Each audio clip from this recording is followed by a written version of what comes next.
Hey, True Believers, Englentine here with another episode of Marvel vs. DC Comics. For those of you who are new here, it's very simple. I have bought, read, and reviewed a whole bunch of DC and Marvel comics. Now, this is from the last couple of weeks. I'm a little bit behind. I'm catching up. Whatever I haven't reviewed from the last couple of weeks is going to be added on to this week's. So, anywho, it's very simple. Once again, like I said, I read and reviewed everything. The covers that you see passing by are the books that are going to be in the countdown. And I gave them a score. 1 star is horrible, 2 stars bad, 3 stars average, 4 stars good, and 5 stars are excellent. Sometimes we have 1s and 5s, sometimes we don't.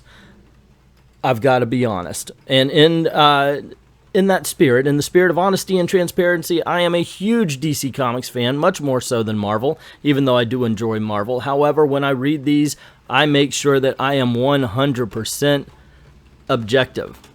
If it's a good book, it's a good book no matter who it comes from. If it's bad no matter who it comes from. I want everything to be a 5-star book, so I actually enter in with a little bit of positivity as much as possible. There are some books, even from DC, that I have a hard time doing that, but I really do try. Anywho, like I said, I just wanted to be open about that. There's a couple more covers to go by here, the books that are being reviewed. So here's The Girl from Ipanema. Dun, dun, dun, dun, dun, dun, dun, dun. And now, without further ado, let's get this party started.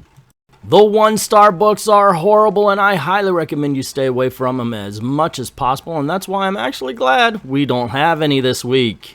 The 2-star books are merely bad. They could have been awful, but there was just something that saved them from that fate. Heroes in Crisis, number 9. I read it. I read all the 8 issues before it. And I gotta tell you, I've got to read it again because I couldn't tell you what happened, in all honesty.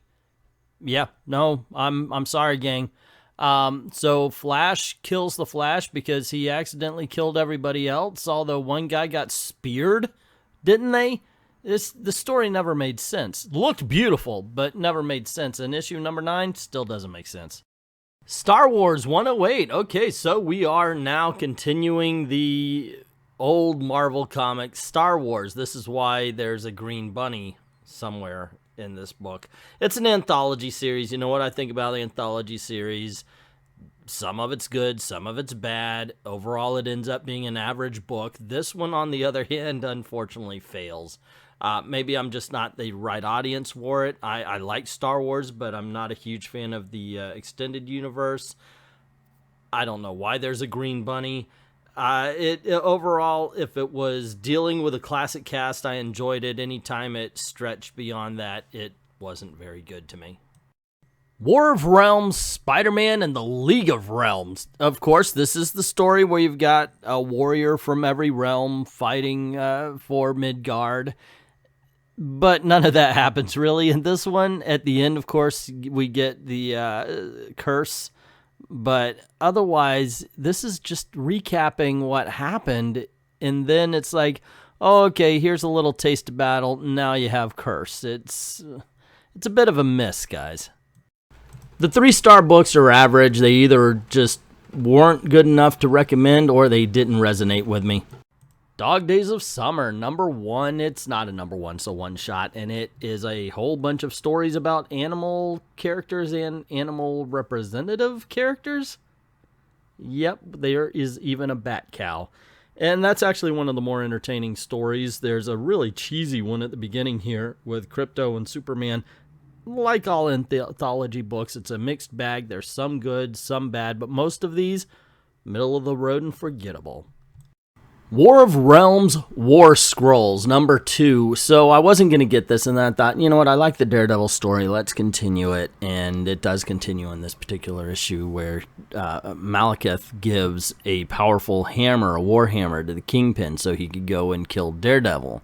And, of course, we watch as Kingpin really sort of manipulates Daredevil. It's an entertaining story. The art is still crap.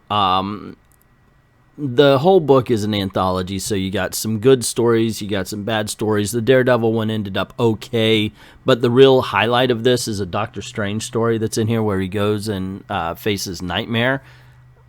Is it enough to sell the whole book? No. I would say not, but overall, the 2 stories made it so it didn't completely suck.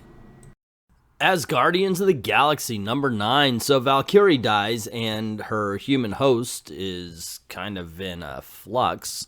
So, of course, her lesbian lover's like, oh, I gotta get to her. And that, my friends, is the book. Seriously. I actually thought there would be more to it because of the death of Valkyrie. But no, there really was nothing to this book. I was very surprised and kind of disappointed. Catwoman Annual number 1, still not great, still not something I'd recommend, but this is better than the regular series. Catwoman is chasing down a sort of bling ring, except for this time the girls aren't just stealing stuff, they're having parties, but some end up dead. It's, like I said, it's a decent story, the art is great, as usual, but and just overall it kind of falls flat.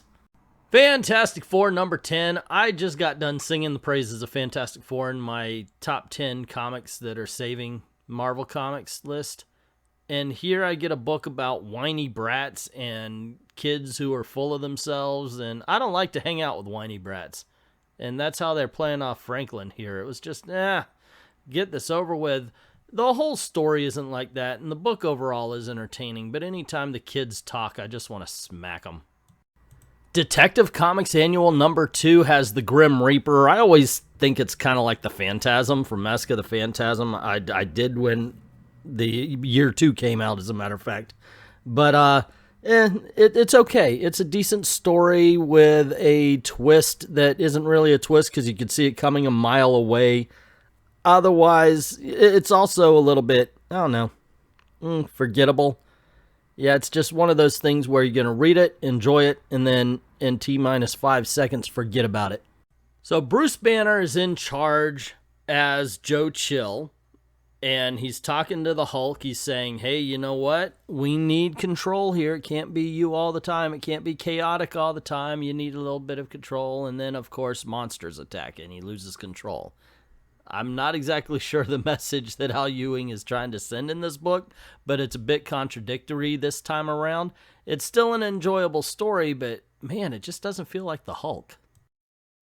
Amazing Spider-Man number 22. This is the end of the Hunted. The saga concludes, as it says on the cover. It ended. Yes, it ended. I gotta tell you, I was not very much a fan of the way this book ended. It really did try to play on the nostalgia of the Kraven the Last Hunt, which this story, while, yeah, it was called The Hunted, it really didn't have a lot to do with that original story, which, by the way, everybody should read. Here, though, they tried to invoke the same emotions, had a lot of the same scenes, and in the end it fell flat because it wasn't its own animal at that point. And I thought that was a disservice to the rest of the story. Right up to the end, I've been enjoying this Hunted storyline. I just did not like the way it ended. I surprisingly like this book. It's Thor number 13. But I do have my problems with it. And it's mainly, I guess, with how Marvel is handling gods. And I understand they humanized gods a long time ago, gave them bodies the whole 9 yards. But you also got to figure, okay, if you're a god, you're you're kind of a abstract. In this case, you have the god of fear learning to love and become the god of love. And it was just kind of weird in that, I was like, no. They can still fight and fight for what they want, but they always have to be the embodiment of whatever they are the god of, is how I thought God should be approached. And I understand this is a bit longer and a bit more deep than the usual 40-second review, but it's that was what I was thinking of. I enjoyed the story, mind you, but I had problems. It's just I couldn't get my head around that. By all means, if you can, you're going to enjoy it more, but for me, it's going to kind of fall right in the middle.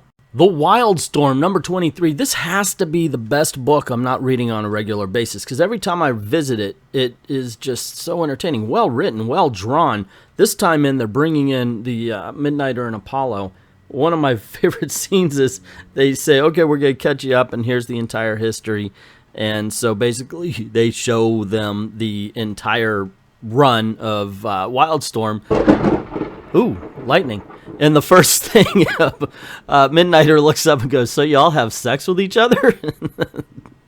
I just thought it was a funny scene, then the way it plays out. Anyway, yeah, great book. Really a lot of fun. Batman Last Night on Earth. Snyder and Capullo. Okay, supposedly this is like the culmination to everything they've ever been doing. And in all honesty, I've kind of got a been there, done that vibe to it. Now, I've seen him go crazy. I've seen the futuristic thing. I've seen all of this. So I was hoping to really get a nice, wow, I can't wait to see what happens next feeling from this. Now, I do like the idea of him carrying an animated Joker head around. That's pretty interesting. So there are things to follow here. But ultimately, while I thought it was good, I was hoping it would be great. Maybe that's just me putting too much expectation on it, but that is where I stand, and I've got to be honest with my opinions. I thought, yeah, sorry, been there, done that. It's fine the way it is, and if you haven't read a lot of stories like this, I think you're going to enjoy it more than I did. Just because I don't want to end on an anticlimactic note, we have no 5 stars this week. The 4-star books are good, and I am happy to recommend them to you. Okay, so Daredevil number 6, entertaining. It's a character issue. It's all explaining what's about to happen, explaining where we are now. And in the right hands, that's a very good issue. Chip Zdarsky's been the right hands as far as Daredevil's been concerned recently. There's a twist that made me go, ooh, I don't know. But it's only on the last page. So I still like this book. I can recommend it. It's a great jump on point. But let's hold on. Let's see where this thing goes. War of Realms, Giant Man, number 2. For what it is worth, this is becoming my favorite tie-in book. I like the character interactions. I like the fact that we are on a timetable because the giant characters can't hold their size for long, and they've got to get past certain giants and everything. The humor does not upset the dramatic tension. And yeah, I know Cassie's going to be okay, but still they're creating something, or they're trying to create something with Ant-Man worrying about her. Overall, it's shaping up to be a pretty good book. So recently, the G. Willow Wilson Wonder Woman has been steering into mythology a bit, and I've been enjoying the heck out of it. There's 2 storylines going on. One of her side characters found a sword and is about to face a Minotaur, which is awesome. And the other one is basically Aphrodite giving everybody their biggest desires and it turning into a big cluster. Well, at least one town. I gotta say, this is pretty good. It's a fun read, and yeah, I like the way it is steering into the Greek mythology. I'm surprised. I'm actually shocked. I was not confident in G. Willow Wilson, but she is delivering. Superman, Leviathan Rises. So, a young lady is asked, how would you destroy Superman? And she says, you don't go after Lois Lane, you go after Clark Kent. You kidnap him. Superman finds out that someone wants to kidnap Clark Kent, so he decides to go along with it. And chaos ensues. And the chaos is pretty good to read, too. It's fun. I like the way they approached it and everything. And yeah, looking forward to the miniseries and everything that's spilling out of this. Action Comics number 1011 by Brian Michael Bendis. I've got to tell you, I'm over at Superman just wrecking it because it sucks. It's not good. And here he's writing an actual decent story. Not great, but at least it's good. I'm surprised. I really am. You could tell that he cares about this story a lot more than the one he started over at Superman. Thanos number 2. So this is basically telling the story of how Thanos came to like Gamora enough to raise her as a daughter. So in this issue, you have her breaking out of prison by pwning Ma. And it's entertaining. It's not as good as the previous Thanos series by Cates, but it's definitely, like I said, it's definitely entertaining. And I do like the fighting spirit they're showing in Gamora. It really is something you need to make this relationship a thing. Superior Spider-Man number 6. Let me tell you something. I'm enjoying this book. I really am. But seriously, is Otto Octavius really that powerful? He is absolutely Gary Stu. That's the way they treat him. It's like Doctor Strange rolls in. Well, magic is just a certain frequency. No, it isn't. No, he just seems to be able to handle everything no matter what.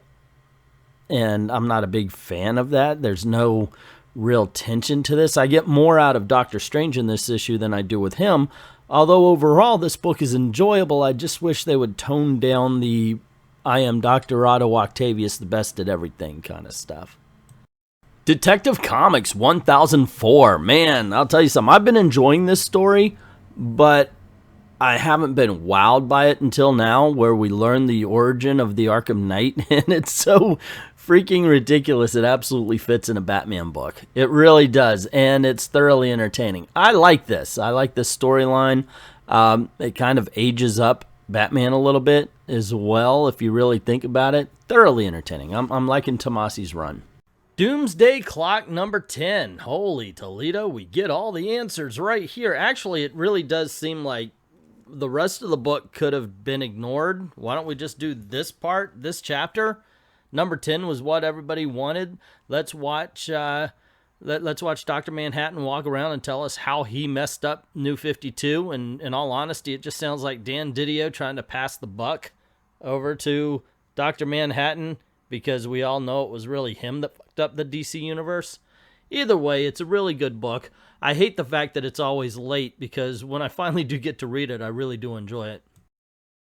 Freedom Fighters number 6, man, you got the Overman coming, and wow. Okay, so first it starts off with, of course, Uncle Sam meeting up with the Freedom Fighters. He's like, we're the ones that brought back the American spirit, and that's why he can fight the Nazis and all that kind of stuff. And then, of course, the Reich sends out Overman, which is basically Superman.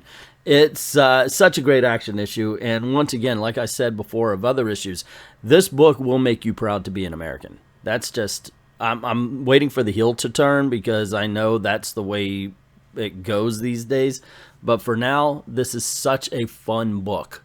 There you go. Those are the reviews and a little bit of a countdown, so let's tally up the scores and see who wins.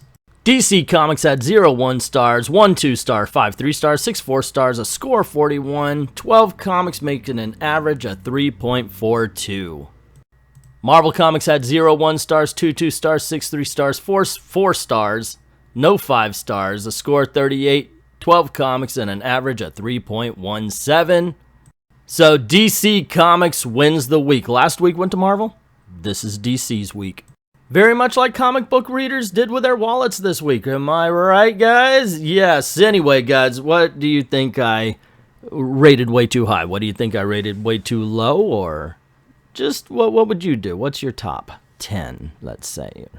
Let me know in the comments below. Don't forget to click like, share, subscribe, and don't forget to hit that notification bell. That's basically all YouTube really cares about, if they care at all.